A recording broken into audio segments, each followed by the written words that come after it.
A outra questão que foi muito recorrente entre as perguntas que me enviaram foi em relação ao tratamento cirúrgico, ao risco da cirurgia, à necessidade de fazer colostomia. Essas perguntas mostraram de forma muito clara que existe realmente um sentimento de receio, de medo para todas as mulheres que têm já diagnosticada endometriose intestinal, de que no tratamento cirúrgico seja necessário fazer uma colostomia. Então, eu vou me dedicar um pouco mais a esse ponto específico para tentar deixar isso o mais claro possível.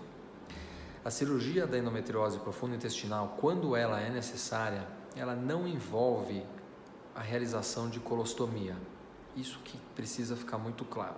A cirurgia ela é feita para retirar aquele foco que está na alça, que está no reto ou no sigmoide, na parte final do intestino, que é o local mais comum, onde essas lesões se instalam. E não é realizada a colostomia durante o procedimento cirúrgico. Por que existe esse receio? Por que se fala tanto de colostomia no tratamento da endometriose?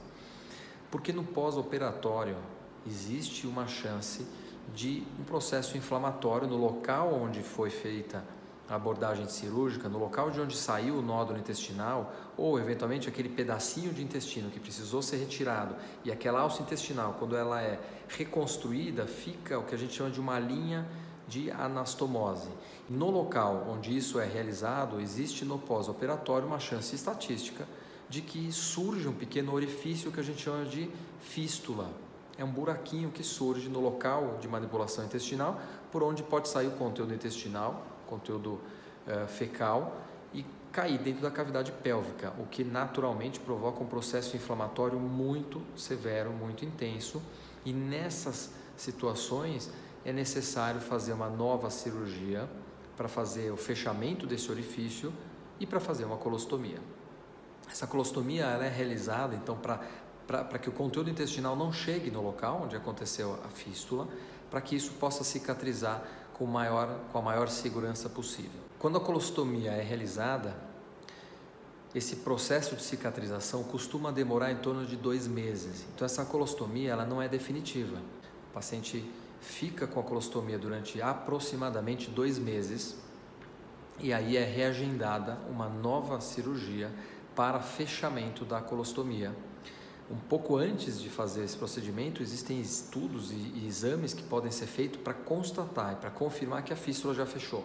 Então, quando eu já confirmo que aquele pequeno orifício, aquela fístula já está fechadinha, eu já tenho segurança para fechar a colostomia, então é feito um procedimento bem mais simples, é fechada a colostomia, o intestino volta a ter a sua estrutura totalmente normal, e a pessoa volta a evacuar normalmente 2, 3, 4 dias depois do procedimento para fechar a colostomia. Quando é necessário o tratamento cirúrgico, em algum momento surge a dúvida, depois que eu explico tudo isso, em relação ao risco de acontecer justamente esse evento que é o mais temido, é o mais desagradável, que é essa fístula que eu expliquei.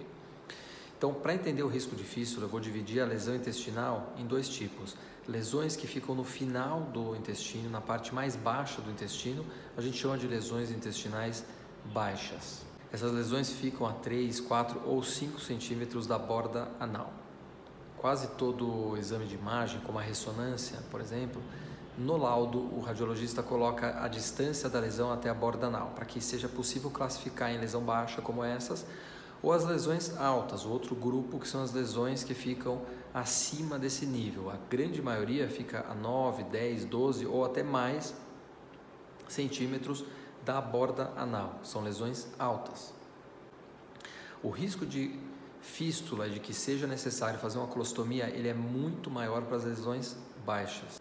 Para as mulheres com as lesões intestinais mais altas, a 10, 12 centímetros, o risco então ele é bem menor. Não quer dizer que a gente precisa operar todo mundo só por causa disso. Mas quando é necessário, claro que sendo menor o risco, a preocupação deve ser menor, porque a gente está falando de um risco de aproximadamente 0,8 a 1% de que seja necessário fazer uma colostomia em decorrência de uma fístula.